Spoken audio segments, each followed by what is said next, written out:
Hello there, Servum17 once again. This is my Kingdom Hearts 2 Critical Mode video walkthrough.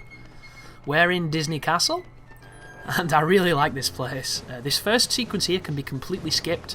If you don't want to get the items, you can just run for the door. And I recommend doing so, because this is one of those fights where I don't even think the items are worth it. And every so often you're going to get clipped here by those bomb enemies, just because of the nature of the game. Like, you're trying to jump and they're attacking you from off screen and things. That'd be something that'd be really nice to see in the next one, where an ability to pacify enemies that aren't on screen. Because the amount of enemies that rush you in multi-hit attacks that can stun lock you from full life to death is kind of obnoxious. And especially when they can start that attack from off screen.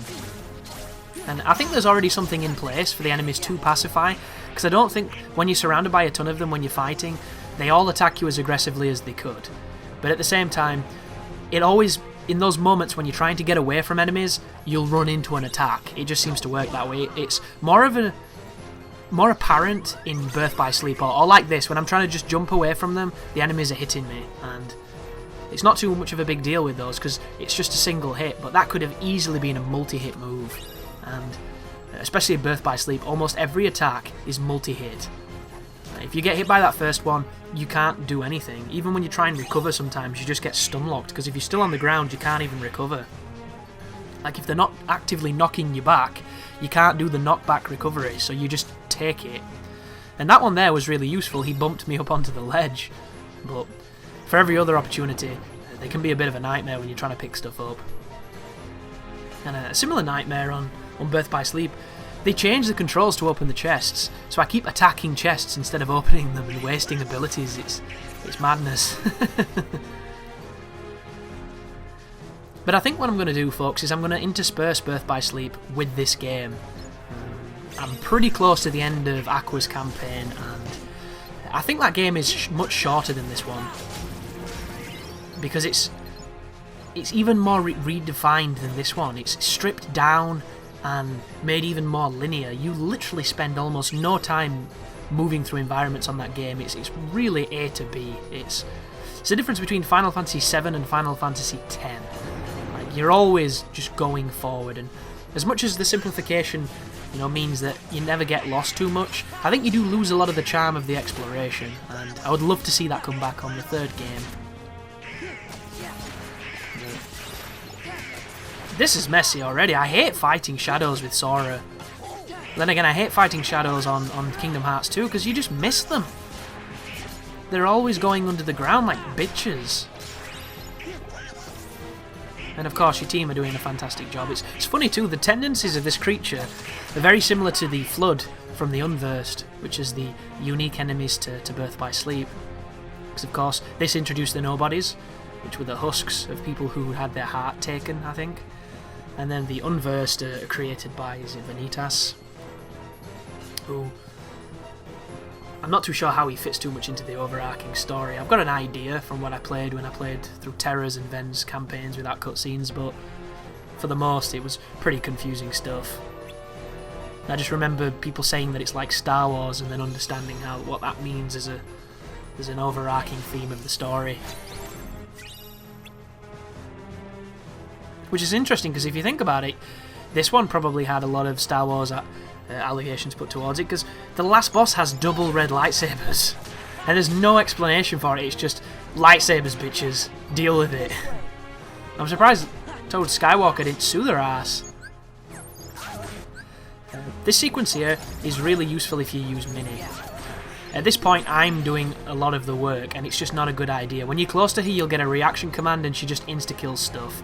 But of course, I'm doing it the dumbest, hardest, longest way you can by manually attacking them, because it's how I play the game, and it's a bad idea, really. But I will learn in the next room, because the next room is awkward to attack with Sora, because the enemies are kind of evasive with their head, which is their weak point. But speaking of good old Skywalker, the new Star Wars has nothing to do with him, and I completely forgot. So all my apprehensions towards those films have kind of gone away, because, believe it or not, I fervently believe Skywalker was the biggest problem with those next 3 films.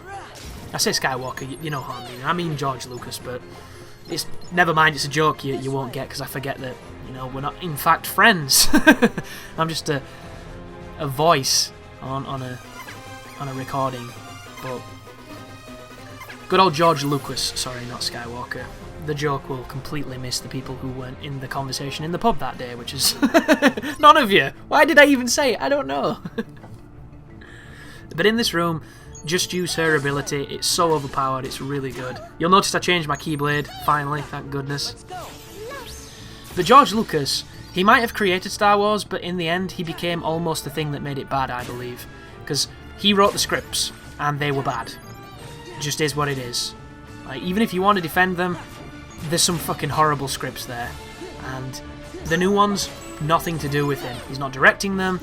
I don't even think...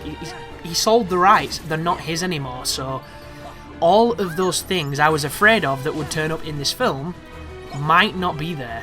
And it was such an uplifting thought. But at the same time, it makes you wonder, maybe they'll put them in as an homage to him, which would suck. Because sometimes you have to create something and then let it be its own thing. That's what a game developer has to do with every one of their games. While it's in development, they're the best people at their games. They know the most about their game. As soon as they put it out there to the public, they have to be willing to accept that people are going to break their game, they're going to completely understand it, completely undermine it, and do things they never imagined were possible. That's the joy of gaming. And it's the same with films, it's the same with books. Like, at some point you have to let people do their own thing with it, even if it is your baby. And as much as it must be difficult, you're never going to capture what you got in that book in a film, or what you did in, that film in a game. It's just, that's not how it works. So you have to do it slightly different, and everybody's getting mad over the Black Stormtrooper, which I just think is ridiculous. Really, I don't even know why I said it's ridiculous.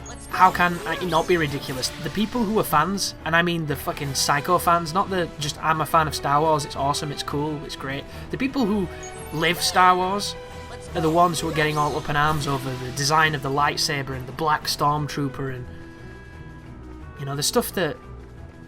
Like, I had a similar thought with the lightsaber of what the hell does he do when he goes to, do an overhead and he accidentally stabs himself in the shoulder with the bloody bladed hilt thing. But that shouldn't be your immediate response. Your immediate response should be, that looks awesome, it's gonna be awesome. Like, you shouldn't always be thinking, what's the most practical? What would he do if he was sat at a wedding? It's not about that, he's a Sith, he's a fucking badass, let him be a badass. This way. I don't know. Let's go. People are crazy. Star Wars fans more so than most. But I am really optimistic about it, and it's coming out sooner than I thought it would. It more than likely will be shit, but there's always a chance it could be awesome. And like, what an interesting lifetime to be part of, where you can have all 3 generations of current Star Wars. I think that's pretty cool, because there'll be people who were massive fans of the original that barely lived to see the awful prequels. Which I should probably say where I stand on those. I liked Phantom Menace. I understand it's weak in a lot of regards, but I enjoyed the silliness of it. I liked the Qui-Gon Jinn and Obi-Wan relationship, and I liked the robots, the droids, with the kind of like comedy relief. Everything else, not so good. Of course, Darth Maul, amazing, really, really cool enemy that was completely underused and shouldn't have died. He should have come back and did something cool. I hated the second one. The second one is one of the worst films I have ever seen. Not even Christopher Lee could save that big pile of dog shit. Terrible, terrible fucking film. Love story, wedding, unnecessary. God, CGI all over the place. More lightsabers than like the place where they were born. Like, what the fuck? Unnecessary nonsense. Liked the third one, but liked it more because Anakin went bad and there was the badass fight. All the other stuff with like Darth Sidious and all that wasn't a big fan of, but I don't know. I don't think they're completely horrendous films, except for the second one, but they are nothing on the first 3, and the first 3 had nowhere near the money, nowhere near the budget, none of it, but they had heart, and those new ones didn't. That's the problem. They had all the other stuff, but they didn't have the soul that made it good, and I'm hoping this new one, brings it back a little bit. But thank you for watching anyhow, guys. Star Wars Talk 101. You can see us next week on our podcast. But yeah, you take care now.